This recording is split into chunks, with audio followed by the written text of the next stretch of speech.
Hey there, everyone. I'm Barb Ling, along with the Beak of Doom, not to mention Mo, the amazing mowing piggy moose, who's currently currently sitting here sorry about that, on bed rest and such. And can you see him? No, you can basically just see me petting this thingy here. Here, I'll move him. There we go.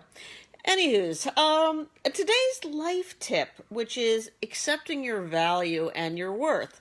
Okay, why is this so important? Why would I even bring it up? And, oh, folks are showing up. Hey there, Harris. I had a really good conversation yesterday, and it dealt with the ability to go out and meet new people and be totally self-confident about the fact that, well, new people are going to want to meet you, want to talk with you. And the question came up: how do you get to the point where if you're in a situation, hello there, Moose, if you're in a situation, new people show up, but what if for the vast majority of life you've been brought up with the idea that, well, you need to be humble, you need to be quiet, you're really not worth that much, or maybe you are worth something, but compared to other people, other people are a hell of a lot better than you in their job, in their work, in lots of things. And such comparisons, I've learned, it happens a lot when kids are growing up. I remember, for example, with one of my kids in their younger years, I would bring said kid over to said kid's friend, and there would be said kid's mom, and there would be me, and there would be my kid, and said kid's mom would always use my kid as a measure of comparison. Look how great Mrs. Ling's child is. Why can't you be half as good? Look what Mrs. Ling's child has done in school. If you only studied half as much, maybe not half as much. Let's rephrase that. If you've only studied, etc., etc., maybe you can almost be as good as she is, but I really doubt that, because look how Mrs. Ling's kid is shining, and you're not. Now, keep in mind, the kids in question were, I think, 9 years old, and they're now not 9 years old, and such things, they leave an impression. It really baffled me how said kid's mom could do that. Apparently it was part of their culture of raising kids, of where you tell the kids that, of course, they can always do better. And you always compare them to other kids to inspire them to reach higher and show that they're better. And Lord, I have no idea how one could think that would actually happen if you're continuously being beaten down with what a pitiful excuse of a human being you are. Why would that make somebody want to say, I'm going to prove you wrong, Mom? Yeah. So, the topic today: how do you get to the point where if there's people out there, you can say, whoa, I'm going to go out there and meet these people with great confidence. Of course, that does require a lot of building up of your self-confidence. But one of the things, let's see if we can get Birdie back again. Birdie, come on. I know. Oh, no. I don't know if you saw that. Yeah, you could see that. There he is. He's sitting on right back there. That is the Beak of Doom on top of the curtain thingy. Anywho's, how do you get to that point where you can say, all right, I'm valued, I'm going to meet these individuals? And the way that I did, because granted, I was not raised to think that I am a totally useless individual. However, I was bullied a hell of a lot in grammar school and middle school and a bit in high school. And it took me until my 30s or so before I finally gave myself permission to recognize the greatness that I have inside me, and to give myself permission to say, whoa, I am a magnificent human being, and it is an honor and a privilege to have me as a friend. How did I get to that point? It took a long time, obviously. But the one thing that I really internally recognized is this.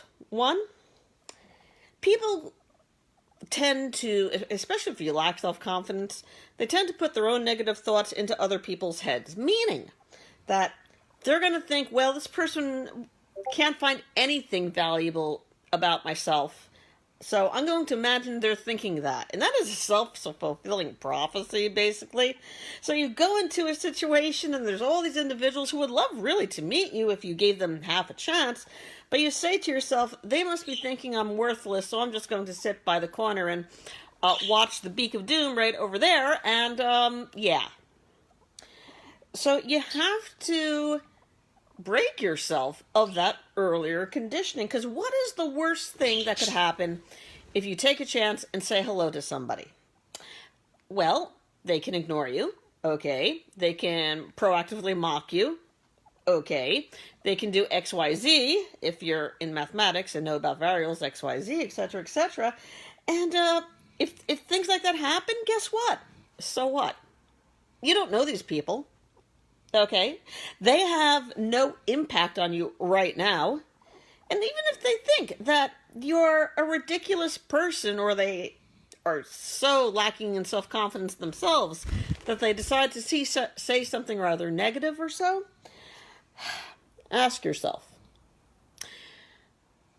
Let's say you came across a talking cockroach. All right? And the talking cockroach said to you, whoa, you're kind of worthless. Would you A, say, oh my God, a talking cockroach. I need to get on Oprah Winfrey and make this cockroach my friend so I can make zillions of dollars. All right, that would be an interesting thing, I guess. Or B, would you say to yourself, I don't give a darn what cockroaches say to me. You know? They're not part of my life. They're not part of that, how I choose to value myself. So one of the ways, bringing this back to the original question, you know, the Beak of Doom is going up and down while I'm doing this. Let's see if I can actually get a picture of the Beak of Doom. How do I flip? Actually, wait. I need to first close that. And now I need to go flip. Okay, that's my screen. It's very exciting.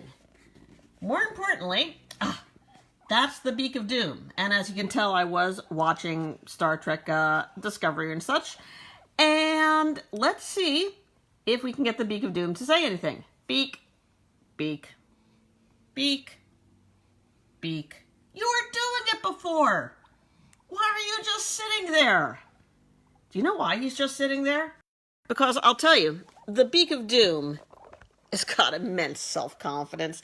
He doesn't give a darn what I do because he knows he is utterly magnificent. And he has a really long birdie claw, which I'm going to probably need to trim. That is not going to be fun. But again, I just digressed. Barb talk. Ding! Take two. So, how do you view yourself as worthy to talk to other individuals?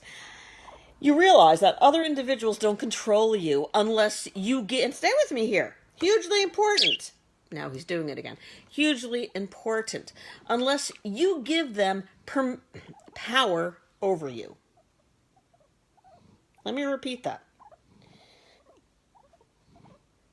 If you give people power over you, in other words, you let yourself act based upon your fear of what they're going to say if you say, hey, I'm Barb Ling, pleased to meet you.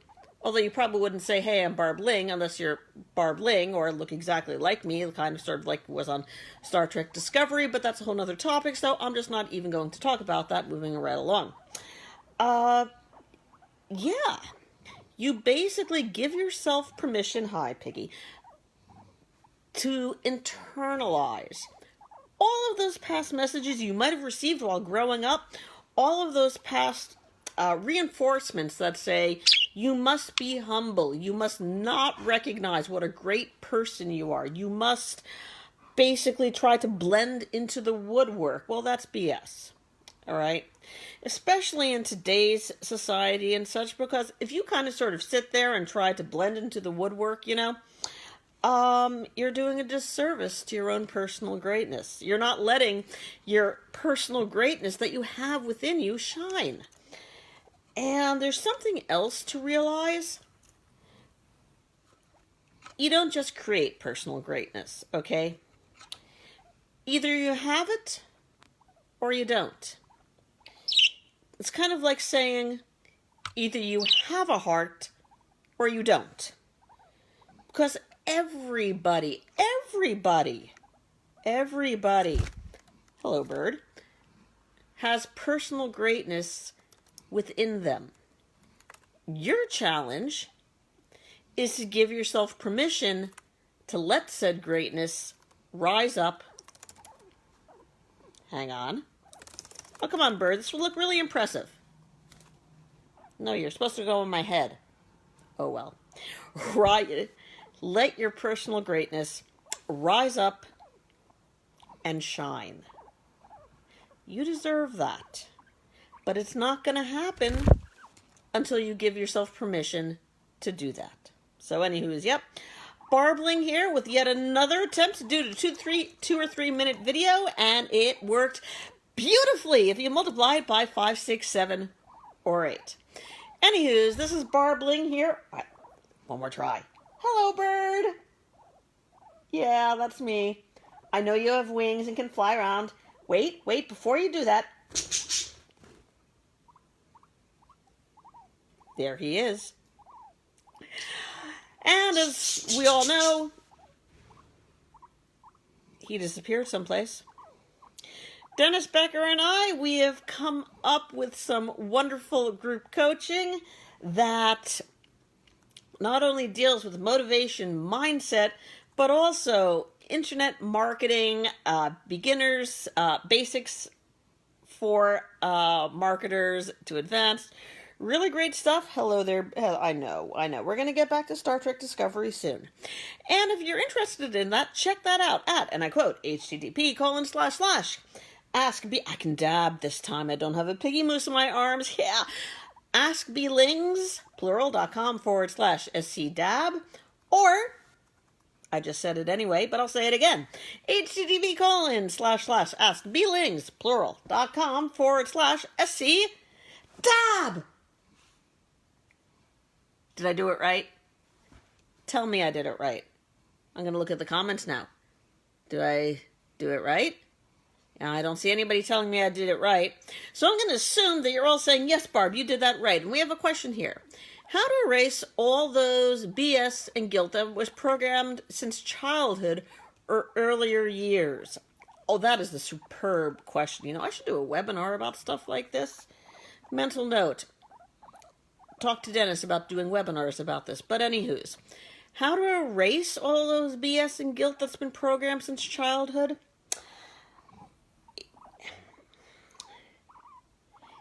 It can take time. It takes courage, honestly.